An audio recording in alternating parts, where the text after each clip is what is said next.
नमस्कार दोस्तों। सभी व्रती महिलाओं को करवा चौथ के पावन पर्व की हार्दिक शुभकामनाएं। माँ करवा आप सभी के सुहाग को लंबी आयु प्रदान करे। सुख, सौभाग्य और समृद्धि से आपका परिवार सदैव भरा रहे। ऐसी शुभकामनाओं के साथ आइए सुनते हैं करवा चौथ की पौराणिक कथा। बहुत समय पहले की बात है। एक साहूकार के 7 बेटे थे और उनकी एक बहन करवा थी। सभी सातों भाई अपनी बहन से बहुत प्रेम करते थे, यहाँ तक कि वो पहले उसे खाना खिलाते और बाद में स्वयं खाते थे। एक बार उनकी बहन ससुराल से मायके आई हुई थी। शाम को भाई जब अपना व्यापार व्यवसाय बंद कर घर आए तो देखा उनकी बहन बहुत व्याकुल थी। सभी भाई खाना खाने बैठे और अपनी बहन से भी खाने का आग्रह करने लगे, लेकिन बहन ने बताया कि आज उसका करवा चौथ का निर्जला उपवास है और वह भोजन सिर्फ चंद्रमा को देखकर उसे अर्घ देकर ही खा सकती है। क्योंकि चंद्रमा अभी तक नहीं निकला, इसलिए वो भूख प्यास से व्याकुल हो उठी है। सबसे छोटे भाई से अपनी बहन की ऐसी हालत देखी नहीं जाती और वह दूर पीपल के पेड़ पर एक दीपक जलाकर चलने की ओट में रख देता है। दूर से देखने पर ऐसा प्रतीत होता है कि जैसे चतुर्थी का चंद्रमा उदित हो रहा हो। इसके बाद भाई अपनी बहन को बताता है कि चंद्रमा उदय हो गया है, तुम उसे अर्घ देने के बाद भोजन कर सकती हो। बहन खुशी के मारे भाभीियों के पास भागी भागी गई और कहने लगी, भाभी भाभी चलो, चंद्रमा उदय हो गया, अर्घ देकर व्रत खोलते हैं। सभी भाभियां बोली, नहीं नहीं बहन, ये तो तुम्हारा चंद्रमा निकला है, तुम इसे अर्घ दे दो, हमारा चांद तो बाद में निकलेगा। बहन के कुछ समझ नहीं आया, परंतु भाइयों के कहने पर वो सीढ़ियां चढ़ चंद्रमा को देखती है, उसे अर्घ देकर खाना खाने बैठ जाती है। पहला निवाला मुंह में रखती है तो उसे छींक आ जाती है। दूसरा निवाला मुंह में रखते ही उसमें बाल निकल आता है और जैसे ही तीसरा निवाला मुंह में रखती है कि उसके ससुराल से उसका बुलावा आ जाता है कि जल्द से जल्द वो अपने घर पहुंचे। माँ बेटी को विदा करने के लिए बक्सा खोलती है तो उसमें काले और सफेद कपड़े निकलने लगते हैं। यह देखकर वो घबरा जाती है और बेटी से कहती है कि बेटा, रास्ते में जो भी बड़ा, बूढ़ा या छोटा बच्चा मिले सबके पैर छूती जाना। जैसे ही कोई पूर्ण आशीर्वाद देकर बूढ़ सुहागन होने का कहे तो अपने पल्ले पर गांठ बांध लेना। वो अपनी माँ के कहे अनुसार करती है, परंतु कोई उसे सदा सुखी रहो तो कोई सदा सौभाग्यवती रहो तो कोई पुत्रवती हो ऐसा आशीर्वाद देता है।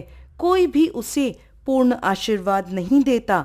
जैसे ही वो अपने ससुराल पहुंचती है तो घर के आंगन में छोटी ननद मिलती है। वो छोटी ननद के पैर छूती है तो छोटी ननद उसे आशीर्वाद देती है, सदा सौभाग्यवती रहो, सदा सुखी रहो, दूधो नाव पूतो फलो, बूढ़ सुहागन हो। ये आशीर्वाद सुनते ही वो अपने पल्ले पर गांठ बांध देती है और अंदर जाती है। जैसे ही अंदर जाती है तो अपने पति का मृत शरीर देखती है। उसे देखते ही वो जोर जोर से रोने लगती है। अब जैसे ही उसके पति को अंतिम संस्कार के लिए ले जाने लगते हैं तो वो जिद कर उनके साथ जाने को कहती है। सभी उसे अपने साथ ले जाते हैं। चिता को अंतिम अग्नि देने का समय होता है तो वह अपने पति को जलाने नहीं देती। परेशान होकर सभी लोग उसे शमशान में एक झोपड़ी डलवा देते हैं। वो अपने पति के शव को लेकर वहां बैठ जाती है और उसकी देखभाल करती रहती है। उसकी छोटी ननद रोज उसके पास आया करती और उसे खाना दे जाया करती थी और वह सुबह शाम अपने पति की साफ सफाई करती और उसके पास बैठी रहती। अब वो हर महीने की चौथ का व्रत करने लगी। व्रत करती, चंद्रमा को अर्घ देती और जब जोत करने बैठती तो चौथ माता प्रकट होकर कहती करवा ले, घनी बुखारी करवा ले, भाइयों की प्यारी करवा ले। तो वह उनसे अपने पति की आयु मांगती, तो हर महीने की चौथ माता उसे ये कहकर वापस चली जाती कि तेरा सुहाग हमने नहीं, सबसे बड़ी चौथ माता ने लिया है, तो उन्हीं से अपना सुहाग वापस मांगना। ऐसे ही अश्विन माह की चौथ आई तो करवा उनसे कहने लगी, माता मैं 12 महीने से यहाँ बैठी चौथ का व्रत कर रही हूँ, अब तो मुझे मेरा सुहाग वापस लौटा दें। अश्विन की चौथ माता बोली, तेरा सुहाग मैंने नहीं लिया, मुझसे बड़ी कार्तिक की चौथ माता तुझसे नाराज हैं। यदि तू अपने पति के प्राण वापस चाहती है तो उनके पैर पकड़ लेना और छोड़ना मत। 16 श्रृंगार का सारा सामान तैयार रखना। ऐसा कहकर अश्विन की चौथ माता अंतर्ध्यान हो गईं। अब जब कार्तिक की बड़ी चौथ माता आई तो करवा ने अपनी छोटी ननद से 16 श्रृंगार का सुहाग का सारा सामान मंगवाया। जब ननद ने जाकर माँ को यह बात बताई तो सास बोली, लगता है पागल हो गई है, जो मांगती है दे आ। छोटी ननद सुहाग का सारा सामान लेकर करवा को दे आती है। अब वह करवा चौथ का व्रत रखती है, चंद्रमा को अर्घ देती है और जैसे ही जोत करती है तो कार्तिक की बड़ी चौथ माता प्रकट होती हैं और कहने लगती हैं, करवा ले, घनी बुखारी करवा ले, 7 भाइयों की प्यारी करवा ले, दिन में चांद उगाने वाली करवा ले। उसने चौथ माता के पैर पकड़ लिए और बोली, माँ मेरा सुहाग मुझे वापस लौटाओ। ये सुन चौथ माता बोली, अरे तुझे सुहाग से क्या काम, तू तो बहुत भूखी है, 7 भाइयों की प्यारी बहन है। इस बात पर करवा कहने लगी, नहीं माता, मुझसे बहुत बड़ा पाप हो गया, मेरे सुहाग को मुझे लौटा दो। मैं आपके पैर तब तक नहीं छोड़ूंगी जब तक आप मेरा सुहाग मुझे वापस नहीं लौटाती।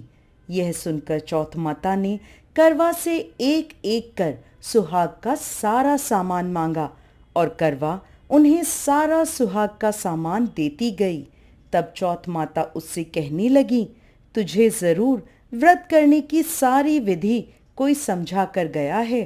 तो करवा कहने लगी, माता मुझे तो हालात ने सब कुछ समझा दिया, आप बस मेरा सुहाग मुझे वापस लौटा दें। तब चौथ माता ने अपनी आंखों से काजल निकाला, उंगलियों से मेहंदी, मांग से सिंदूर और इन सब को करवे में घोल दिया और उस जल से उसके पति को छींटा लगाया। छींटा लगाते ही उसका पति जीवित हो गया। जाते जाते चौथ माता उसकी झोपड़ी पर लात मार गईं, जिससे उसकी झोपड़ी महल में बदल गई। करवा के सब सुख आनंद हो गया। शाम को जब छोटी ननद भाभी के लिए खाना लेकर आई तो देखती है कि भाभी की झोपड़ी तो कहीं है ही नहीं, उसकी जगह एक बड़ा सा सुंदर सा महल खड़ा है। उधर खिड़की में बैठी करवा छोटी ननद के आने की प्रतीक्षा कर रही थी। छोटी ननद को आवाज देकर करवा दौड़ी दौड़ी उसके पास